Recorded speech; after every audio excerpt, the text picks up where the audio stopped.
What is going on, everyone? Let's talk about the worst places to live in Cleveland, Ohio. That's right, we are seeing what else sucks in Cleveland besides the Browns and the Indians' new name. Cleveland is a city on Lake Erie that has seen better times. In recent years, it's seen a little progress, but throughout the 90s and early 2000s, this place stank to high heaven. If you would have told your friends and family you were moving to Cleveland back then, they would have suggested that you get your affairs in order and maybe have one of those living wakes for you. Cleveland is in Ohio, and that should be your first clue that it has some problems. Ohio is a Rust Belt state, and rust is normally a word that isn't associated with success. Cleveland isn't all bad. It has the Rock and Roll Hall of Fame and the Christmas Story House where Ralphie had his fill of soap. In this episode of Worst Neighborhoods, we look at what Cleveland has to offer in the suckage department. Two things to keep in mind about these lists. Crime isn't the only thing that makes a place bad. Schools and other things come into that equation. We also use the actual name of the neighborhood so people can find it on Google Maps if they're looking for it. Locals might call it something different, but we use the actual name.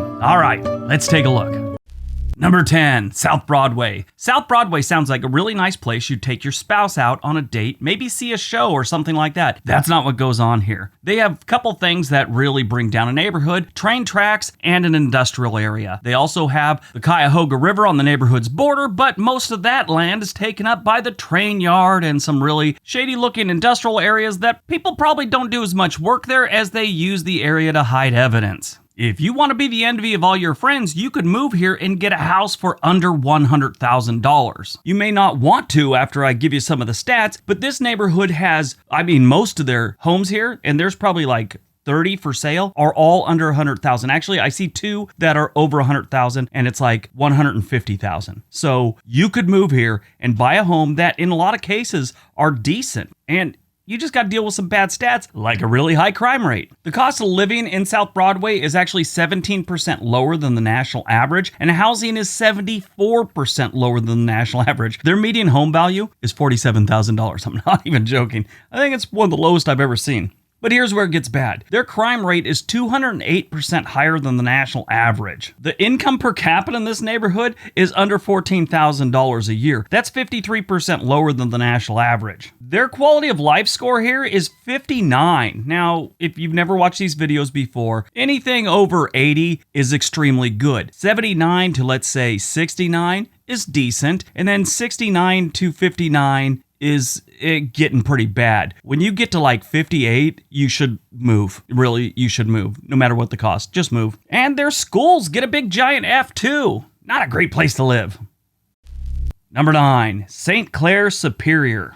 St. Clair Superior has two of the things that help with their suckage level: train tracks and industrial areas. It's also on Lake Erie. They don't have any beaches in this area, so don't plan on going there. They do have one nice park, but most of the waterfront property here is taken up by highway and industrial stuff. Some parts of this neighborhood is also known as Asia Town, and really this is kind of like a artist part of town. You'll find like murals and little art displays all around this neighborhood. It's not the best neighborhood. It is getting better, but their stats right now suck. This area only has a population of about 6,000 residents, with the total crime rate about 215% above the national average. Their violent crime rate, though, is 451% above the national average. This is another place where you could definitely get a house for under $100,000. Again, the median home price in this neighborhood is about $45,000. And rent is around $600, so yeah, you could live here pretty cheap. This is another neighborhood that doesn't really have a bunch of people making a lot of money. Like I said, it's got a lot of artists here, and the word starving artist just didn't pop out of nowhere. That's an earned name. St. Clair Superior has a quality of life score of 60. If you want to get a house for about $80,000 to $90,000, you can get a decent one in this neighborhood. If you want to get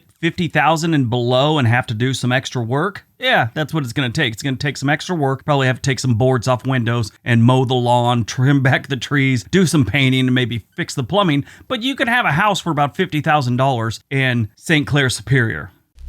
Number 8. Union Miles Park. Union Miles Park has a population of almost 10,000 residents, and I'm sure most of them wish they lived someplace else. If they ever did move someplace else and wanted to feel at home, they got a little homesick, they could just start a dumpster fire and they'd feel right at home. Union Miles Park is southeast of downtown Cleveland, in between there and Maple Heights. And like all respectable bad neighborhoods, they got some train tracks and some industrial areas. I will give this area one thing. I was looking at some of the homes that are for sale here, and they're nice. $82,000 will get you a 4-bedroom. It's 1 bath. That sucks. But 4-bedroom, $82,000, and it is ready to go. Looks like the kitchen was redone. It's painted.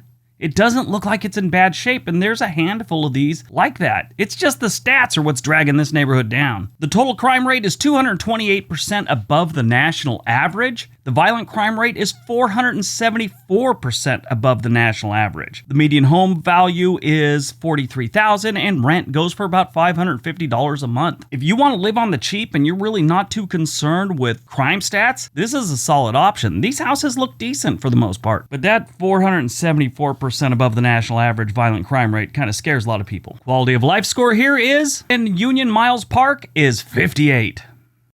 Number 7, Fairfax. Seems like every city in the United States has a Fairfax. I mean, good-sized city. I know Los Angeles has one, New York has one, a couple other big cities have Fairfax areas, or Fairfax neighborhood, whichever you prefer. The Fairfax neighborhood in Cleveland is just a little east of downtown. Surprise, surprise, they got train tracks. Not much industrial area there. There's some bordering it, but not in the actual neighborhood. This neighborhood actually has some new homes that go for over $300,000. They look nice, but they do have a handful here that are going for under $100,000. They got one decent one that's ready to go. Looks like it's $120,000. Probably have to do a little work, but it's 5-bedroom, 3 baths. That's not terrible. But if they've got any new construction, that means this neighborhood has the possibility of turning it around soon. Now's the time that you might want to buy some property for $50,000. Whereas they got actually $50,000. It's run down. It needs a lot of work. 6 bedrooms, 3 baths. $50,000. Actually, they reduced the price by $100 recently. It's now $49,900. If someone's on the fence on whether they should spend $50,000 on a house, lowering it $100, do you really think that's going to entice them to actually take that leap? What's sad about that house? The garage is actually in better shape than the house is. Fairfax has a population of about 4,500 residents. Their total crime rate is 241% above the national average. Their violent crime rate is 496% above the national average. That is brutal. The median home value here is only $32,000, and rent will run you about $550. That's the median price. I'm sure someone's going to leave in the comment section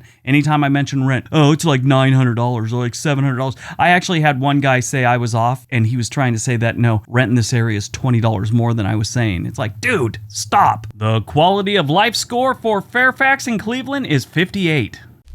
Number 6, Woodland Hills. Hey, look at that. California has Woodland Hills too. Actually, the Los Angeles metro area does. I guess it's actually kind of on the outside of the metro area. But anyway, Southern California has a Woodland Hills too. The Woodland Hills in Cleveland is the exact opposite of the Woodland Hills in Southern California. You don't want to live in the one in Cleveland. The one in Southern California is a really nice neighborhood, like swimming pools, plastic surgery, and rich people. In Woodland Hills, Cleveland, you get overgrown lawns, bars on the windows, and bus passes. The violent crime rate in Woodland Hills, Cleveland is 498% above the national average. Their total crime rate's only 242% above the national average. Good job there. The median home price here is only $29,000. Yeah, realistically though, right now, they've got a couple that are for sale for under $100,000 that look livable. And then they got one that's like $160,000. This isn't a really big neighborhood, and they don't have a lot of houses for sale right now. But if you want to move here, your best bet is the one for $160,000, 4-bedroom, 3 baths, and it's made of brick. The quality of life score here is 58. Number 5, Stockyards. That already sounds bad. Stockyards isn't the best neighborhood right now, but they do have some construction going on, so in the future they might be doing a little bit better. But right now, they got all the things that make a neighborhood suck. Vacant lots, industrial area, and train tracks. They've got a bunch of homes for sale here that are all under like $90,000, and they look livable, like you might have to do some work. Now, granted, I'm not going in and inspecting the plumbing and the electrical and stuff like that, but just from the outside, and then you kind of poke around Zillow, these places look like they're almost livable right now. just maybe a little work, you could have a house for under $90,000 and have to suffer through Cleveland Brown seasons and horrible winters. Oh, then of course there's the possibility of being assaulted like almost every single day. Their violent crime rate here is 501% above the national average. Their total crime rate is 243% above the national average. They got just a little over 7,000 people living here. Your stuff's not even safe here. It's like over 200% above the national average is property crime. The quality of life score in stockyards is 59. Number 4, Central. Central just sounds like a neighborhood that the word central should be followed up by lockup or something like that. Now, the weird thing about Central is they have some really nice parts that look decent. Lawns are maintained, houses are taken care of. The downside is they got some industrial commercial areas that a lot of the crime happens there. And then, of course, they have the ever-present housing projects, along with some train tracks. The good news is they have a lot of newer houses being built here, so maybe in the future, things won't be that bad. This area sits just east of downtown Cleveland, so if you're looking for it on the map, it's right there. It's not too far from the Cuyahoga River, and it's got Fairfax to its east. The total crime in Central is 245% above the national average, and their violent crime rate is 504% above the national average. They say they got about 11,000 residents living here, but I also saw an estimate that it's closer to 14,000. So I don't know. They don't have hardly anything for sale here. It's mostly, like I said, houses that are decent that will probably go for about $80,000, but most of it is housing projects and rentals. They say the median rent here is $362,000. The quality of life score in Central is 58.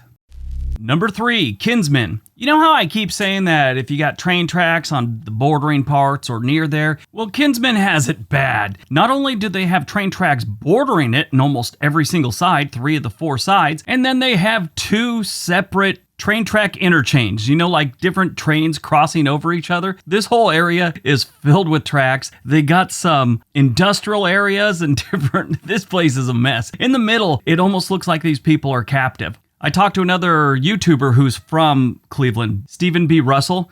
He said his grandfather grew up there and it's not a good place. How bad, you ask? Well, the median listing price here is $36,000. They have like a few homes that are under $40,000 that are for sale, but then they have a bunch that are foreclosed on and are up for bids. Okay, so these houses suck so bad and this neighborhood sucks so bad that nobody wants to spend $40,000 on one. They actually have to put it up for a bid, which means they're going to be lucky if they sell it for $30,000. Kinsman is a small neighborhood. It's on the east side of Cleveland, centered along Kinsman Road, and it's bordered to the south by Union Avenue and to the east by Kingsbury Boulevard and Martin Luther King Boulevard. The RTA Red Line runs just to the north of this neighborhood. Their crime rate is 251% above the national average. Violent crime rate is 515% above the national average, and their quality of life score is a whopping 59. Number 2, North Broadway. This is another small neighborhood with just a little over 5,000 residents, and it is just to the west. Of Kinsman. They're surrounded by nothing good. Tons of industrial areas, train tracks, public housing in the area. If this is your only option, get a backpack and move into the woods. This place is so bad, their median listing price is only $22,000. Now, statistically, this place is not a great place to live. It's actually got horrible stats. But if you look at the houses, a lot of them that are for sale are decent. Sure, they're almost all under $50,000, which doesn't, paint a pretty picture for the neighborhood, but they look like they're in okay shape. Like you might need to do just a little bit of work and you got a house for under $50,000. Throw $10,000 into this house, you're living like a king, if you survive. The violent crime rate here is 536% above the national average. Their total crime rate is 264% above the national average. Like I said, median listing price here is $22,000, but probably $40,000 to $50,000 will get you something livable. The quality of life score in the North Broadway neighborhood of Cleveland is 55.